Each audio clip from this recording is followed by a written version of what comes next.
কিছুদিন আগেই আল আমিন মিশনে ক্লাস 11 এবং 11 ভর্তি হওয়ার জন্য কলা এবং কলা বিভাগ এবং সায়েন্স বিভাগ অর্থাৎ সায়েন্স অর্থাৎ হচ্ছে বিজ্ঞান বিভাগে বিজ্ঞান এবং আর্টসে অর্থাৎ সায়েন্স এন্ড আর্টসে ভর্তি হওয়ার প্রক্রিয়া সম্পূর্ণ হয়েছে।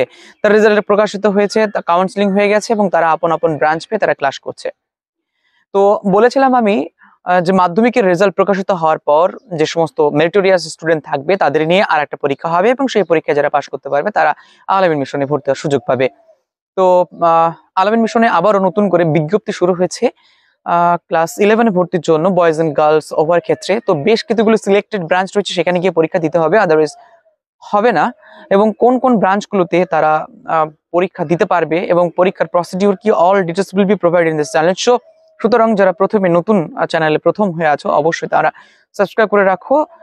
প্রশ্নের ধরন, প্রশ্ন কবে হবে, পরীক্ষা কবে হবে, রেজাল্ট কবে হবে, অল ডিটেলস সবকিছু জানানো হবে। তো আজকে আমি আলোচনা করব কারা কারা মাধ্যমিক পরীক্ষায় যারা যারা বেশি নাম্বার পেয়েছো, কারা কারা যোগ্য, কোথায় কোথায় পরীক্ষা হবে, কোন কোন সিলেবাসের উপর পরীক্ষা হবে, অল ডিটেলস থাকছে আজকের ভিডিওতে। তো চলো শুরু করা যাক আজকের ভিডিওটি। মাধ্যমিকে পরীক্ষার পর 11 এবং 11 বয়েজ এন্ড গার্লস আর্টস এবং সায়েন্স ভর্তি হওয়ার জন্য থাকছে নানান রকম তথ্য। শুরু করা যাক আজকের ভিডিওটি। একাদশ শ্রেণীতে বিজ্ঞান বিভাগে এবং কলা বিভাগে আল আমিন মিশনে যারা যারা ভর্তি হতে চাও তাদের আবাসিকে ভর্তির জন্য বিজ্ঞপ্তি আবার জারি হয়েছে।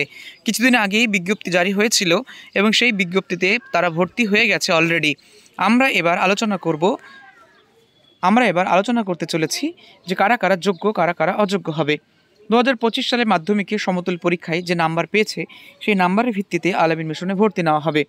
ছাত্রদের কমপক্ষে 80% নাম্বার পেতে হবে, 85% নাম্বার পেতে হবে এবং অথবা বিজ্ঞান বিভাগে 90% নাম্বার হতে হবে। ভালো করে দেখুন, টোটাল 85 হতে হবে অথবা 90% নাম্বার থাকতে হবে সায়েন্স বিভাগটিতে, শুধুমাত্র সায়েন্স বিভাগটিতে।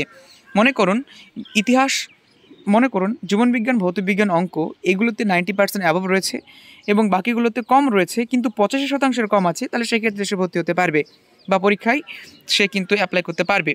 যদি তার নাম্বার 90%-এর কম হয় আর্টসে, সায়েন্সে এবং 85%-এরও কম হয়, সে কিন্তু অ্যাপ্লাই করতে পারবে না। ছাত্রীদের ক্ষেত্রে 80% নাম্বার তাকে পেতে হবে অথবা বিজ্ঞান বিভাগে 85% নাম্বার হতে হবে, মানে ছাত্রদের জন্য 5% বেশি। যেহেতু ছাত্রদের চাপ বেশি এবং ছাত্রদের সিট সংখ্যাও কম, সেহেতু ছাত্রদের একটু চাপ বেশি। কলা বিভাগে ছাত্রছাত্রী কমপক্ষে 60% নাম্বার পেতে হবে। কলা মানে হচ্ছে আর্টস বিভাগে কমপক্ষে 60% নাম্বার পেতে হবে একটি ছাত্র বা ছাত্রীকে। অনলাইনে ফর্ম পূরণ চলছে। অনলাইনে ফর্ম পূরণে অল ডিটেলস ভিডিও এই চ্যানেলে আপলোড করা আছে। যারা যারা এখনও জানে না তারা অবশ্যই আমাকে কমেন্ট করে জানাতে পারো, তাহলে তোমাদের জন্য আরেকটি ভিডিও আমি আনবো। আবেদনের শেষ তারিখ হচ্ছে 8ই মে 2025। আজকে হচ্ছে 3ই মে এবং 8ই মে, just 5 days remain for the last date of form fill up. অবশ্যই এবং প্রবেশিকা পরীক্ষা হবে 11ই মে তারিখে প্রবেশিকা পরীক্ষা হবে এবং 8ই মে তারিখে আবেদনের শেষ তারিখ।